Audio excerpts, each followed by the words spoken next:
Hey y'all, so yeah, you're not gonna see my face. I'm still working the camera. Alright, so we're going to create a class list. Okay, so if you're a teacher or just teaching a regular class, I'm just gonna teach you how to create a simple class list. So if you see here, I have a blank page. This is on Canva. And no, I'm not using the Pro. No. So you can see the word your class list is available. So, this easiest thing to do, you put the word classes at the top. I'm doing it very simplified, very simple. We're going to look for a square.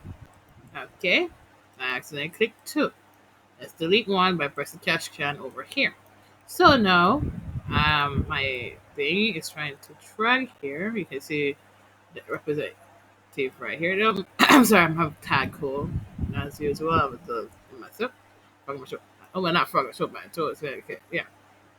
So we're just going to create this generically. I'm going to take a color scheme. Usually I pick one with a big yellow, but in this case I might make it a creamish color instead. Alright, you can always change the background by clicking the actual document itself and put it as yellow. You can change any color scheme you want to change it to. Just by clicking the back of the paper and then yes. So class list, we're going to go here and change the font to as well. Usually I want to use script because you have to be able to read it and be able to print this off. So I'm going to say you click the class script right here and you have to make sure you fit it into the lines, of course. Then you're going to have the sorry, I'm just did start there. You can put a little decoration here in the background if you want to. So you can click this for example. I usually have these sometimes, like there because the thing position. Then you can always put a transportation there. Transparency, sorry. Okay, cool. We do that now.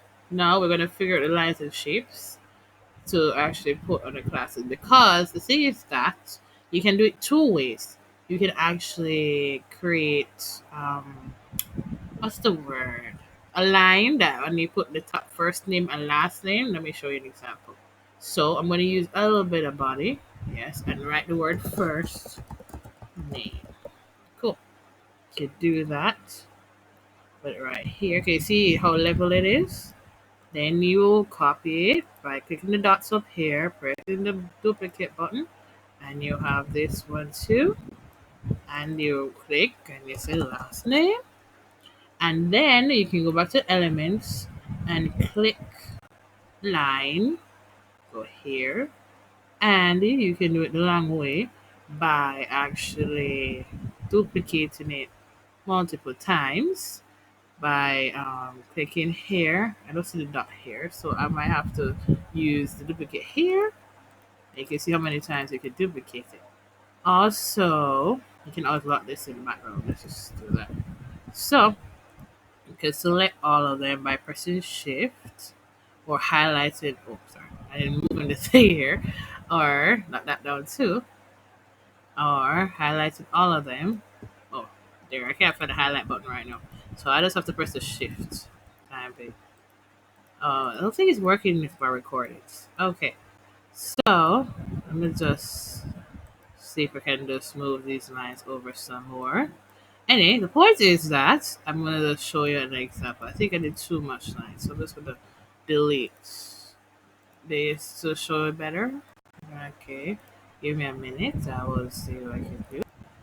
All right, we're back. So, okay, so this is what I did. You can do it this way. You can put first name and last name, or you can put first name and then move the line over here and put another one over here. In this case, so make sure you line it though, and then have last name. Okay, this is if you don't really have like a book. Usually you can buy the book in stores. I can do it like this. You can put it right, left, or whatever. And you can write down your class name. This is for like printables, for example. Oh, I'm running out of time here. I will get to you as an example. All right. Let me